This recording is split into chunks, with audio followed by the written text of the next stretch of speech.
तो 2 दिन में ढेर सारी राख चूल्हे के नज़दीक हो जाती तो उसको उठा के फेंकना पड़ती है।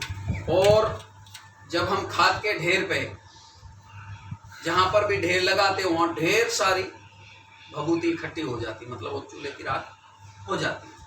मगर शमशान में इतने मुर्दे जलते हैं मगर कभी राख ऊंची नहीं आती, यही बात है। तो इसका जवाब तो भाई मेरे पास नहीं है, मगर प्रयास करूंगा जवाब देने। जवाब मेरे पास नहीं है मगर प्रयास जरूर करूंगा और ईश्वर की कृपा से पूरा प्रयास करूंगा, मतलब उसका पूरा उत्तर मिलना चाहिए। देखो, पंचभूत से बनी हुई है लकड़ी और पंचभूत से शरीर। लकड़ी में 5 चीजें, इंसान में भी 5 चीजें, ठीक है। और एक प्रकृति की है, दोनों को नष्ट करने की घटना है। इंसान को मरने के बाद, राख बनने के बाद आप वापस मनुष्य नहीं बना सकते, राइट। इंसान मर जाए और उसको जला दो, वापस मनुष्य नहीं बना सकते। किसी भी फैक्ट्री में, किसी भी जगह, कोई भी साइंटिस्ट, कोई भी डॉक्टर इसको वापस मनुष्य नहीं बना सकता। ऐसे ही जली हुई लकड़ी को, काठ की लकड़ी को आप वापस राख को लकड़ी में परिवर्तन नहीं कर सकते। लकड़ी को कोयला बना सकते हो, कोयले से राख बना सकते हो, मगर भाई साहब लकड़ी नहीं बना सकते। अब ये दोनों चीजें आई कहां से? दोनों चीजें पानी से आई हैं। कहां से आई हैं? मनुष्य भी पानी का है और वृक्ष भी पानी का है। दोनों में सत्ता एक है। ये भी नहीं है कि किसी में छोटी किसी में बड़ी, नहीं, दोनों एक जल सत्ता है। तो जल सत्ता जब नष्ट हो जाती है तो क्या रह जाती है?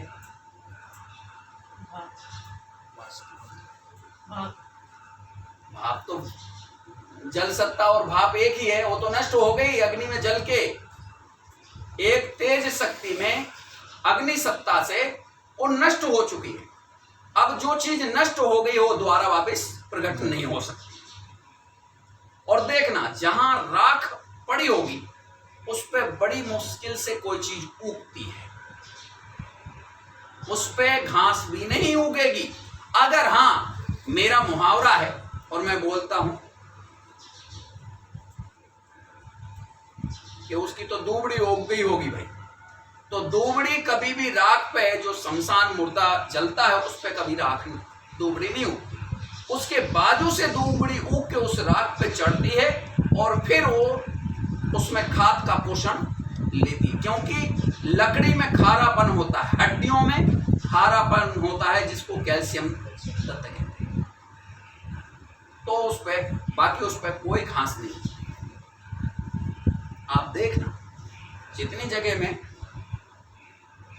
जला है उतनी जगह में कुछ नहीं उगेगी, तो एक दुर्बा उगेगी, दूबड़ी, जो गजानन जी को चढ़ा।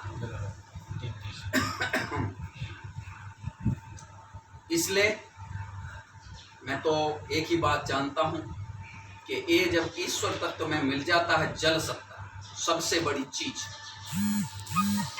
तो शेष कुछ नहीं रहता है। और जितना भी आप उसमें मेरे कहे अनुसार, तो एक ही है कि कितना भी जोर लगा लो, ना लकड़ी जिंदा हो सकती है, ना मनुष्य जिंदा हो सकता है। तो वास्तव में जब वो भूमि से भूमि में मिल जाता है तो वहां कोई भी शेष नहीं रहता है, भले कितने ही आप कितने करें। तो राख जमीन में एक होती जाती है और वहां से हाथ में कुछ नहीं आता। कुछ आता है कितने जला दो।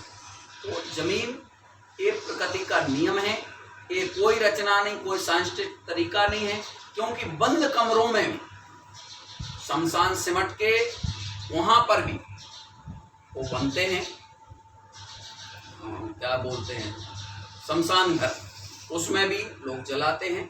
वो एक प्रकृति का नियम है कि कितना भी जला दो कुछ नहीं होता। ऐसे ही मैं एक अपनी तरफ से एक बात बोलूंगा जो बड़ी संत महापुरुषों ऋषि मुनियों की है कि तुमने इतने जन्म लिए हैं कि जहां भगवान शंकर विराजमान होते हैं, ऐसे इससे भी बड़ा कोई पर्वत हो, मगर मैं भगवान शंकर जहां विराजते हैं मानसरोवर कैलाश पर्वत पे, इतने आपकी हड्डियों का ढेर लगा दो, इतना ऊंचा, इतने आप गिनती नहीं गिन पाओगे, इतने आपने जन्म ले लिए। और जो क्षीर सागर है भगवान विष्णु जहां निवास करते हैं, इतने आपने आंसू बहाए कि वो भी छोटा पड़ जाए, इतने आपके जन्म हो चुके। फिर भी आप अपने आप को मुक्त करने की चाह नहीं रखते, फिर भी संसार में आसक्ति फंसा के, आसक्ति रख के बस मेरे को ये मिल जाए, ये मिल जाए। और ऐसा नहीं, हर चीज आपको मिलती है आज नई और कल आपके लिए पुरानी हो जाती है, मगर परमात्मा कल भी नया था, आज भी नया है और कल भी नया रहेगा।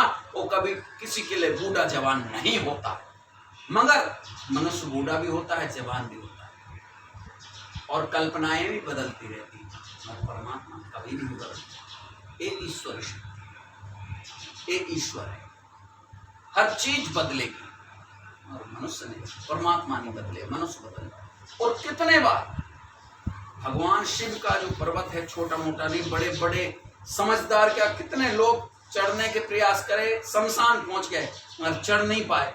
ऐसे आपकी जो फूल हड्डियों के हैं जो गंगा जी में डाल के आते, उनका ढेर लगा दो इतना बड़ा, वो भी छोटा पड़ेगा, इतने एक व्यक्ति ने जन्म ले लिया। तो कितना धरती छोटी पड़ जाएगी, इतने जन्म ले लिए और इतना आदमी रोया है कि समुद्र छोटा पड़ जाए, फिर भी इंसान सुधरने का नाम नहीं लेता, बदलने का नाम नहीं लेता, आसक्ति फंसा के रखेगा, मुक्त होना नहीं चाहता है और संसार को अपना मानता है, संसार को सपना नहीं मानता है। एक बात बताओ, आप 10 साल पुरानी रोटी याद कर सकते हो कि 10 साल पहले क्या था? 10 दिन पहले आपने क्या विचार किया था याद कर सकते हो? 10 दिन पहले आपका मन का भाव किसके प्रति क्या कर रहा था? बच्चों के प्रति, माँ के प्रति, भाई के प्रति, बहन के प्रति, दोस्तों के प्रति, किस प्रकार का 10 दिन पुराना भाव था?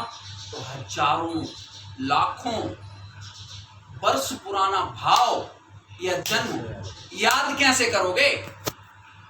बड़े आश्चर्य की बात है। एक मेरी बात यदि आपको असत्य लगती हो तो भाई साहब शास्त्र पढ़ना आपका काम है, मेरा नहीं। मैंने तो शास्त्र में से उठा के सत्य बता दिया कि मनुष्य के इतने जन्म, एक व्यक्ति के तो करोड़ों अरबों लोग धरती पे हैं।